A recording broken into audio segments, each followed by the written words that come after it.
The memory often begins with a sound: chairs scraping on wooden floors, the soft dust of chalk hanging in the air, and a sudden hush when a name was called out. In many classrooms of the 1960s, it wasn't learning itself that caused the tight feeling in the stomach, but the possibility of being noticed for the wrong reason. Getting something wrong could mean every eye turning your way. Back then, this was called discipline, even character building, and few adults questioned it. It was simply how schools worked, accepted quietly, shaping childhood days long before anyone stopped to wonder. To understand those classrooms, you have to step back into post-war Britain itself. The country was rebuilding, ration books were still a recent memory, and order felt comforting after years of uncertainty. Schools reflected that mood. They prized routine, quiet obedience, and clear lines of authority. Teachers were figures of respect, rarely questioned, and their word carried weight beyond the classroom walls. Classrooms were often crowded, with rows of desks facing the front and little room for individual attention.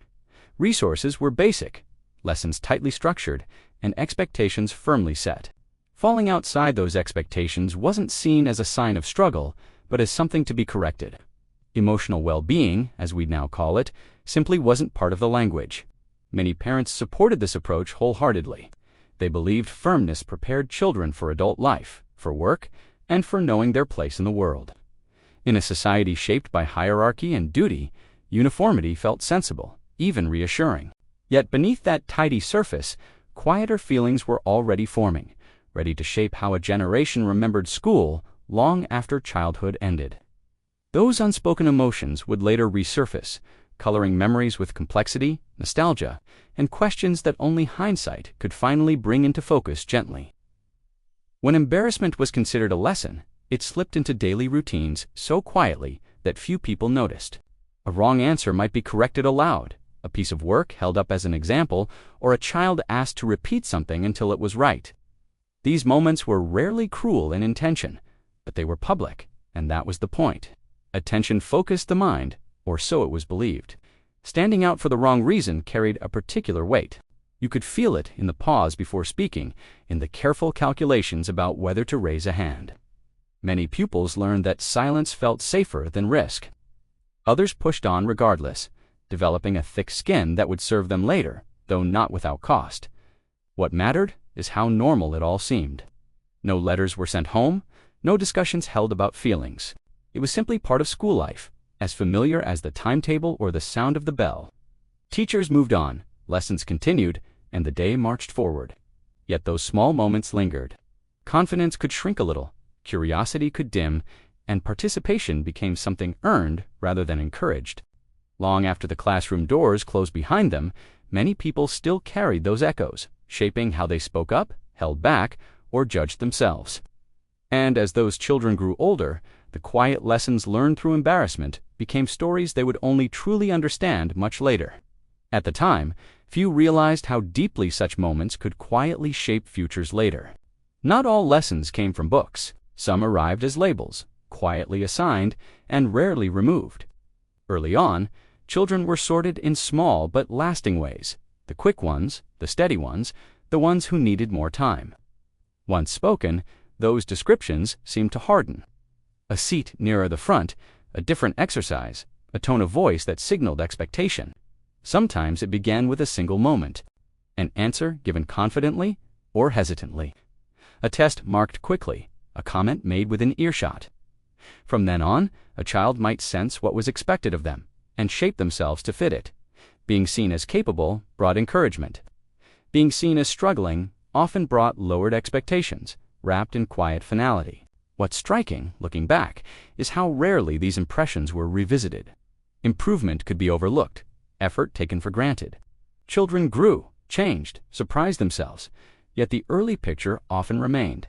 Many learned to live inside it, either trying to live up to praise or shrinking to avoid disappointment. Years later, those classroom identities followed people into work, relationships, and self-belief. Some spent decades disproving an old assumption. Others never quite shook it, even when life clearly showed otherwise. These weren't just school memories, they were formative stories about worth and ability, and they help explain why, for so many, school left marks that time alone could not easily erase. Remembering them now invites compassion and a chance to see how understanding, patience, and belief might have rewritten many quieter outcomes for countless children. What it felt like at the time is harder to measure, because much of it lived quietly inside. There was the familiar knot in the stomach during register, the hope of blending into the background, the relief when the bell finally rang. Praise, when it came, felt enormous. Warming, something to be held on to for days.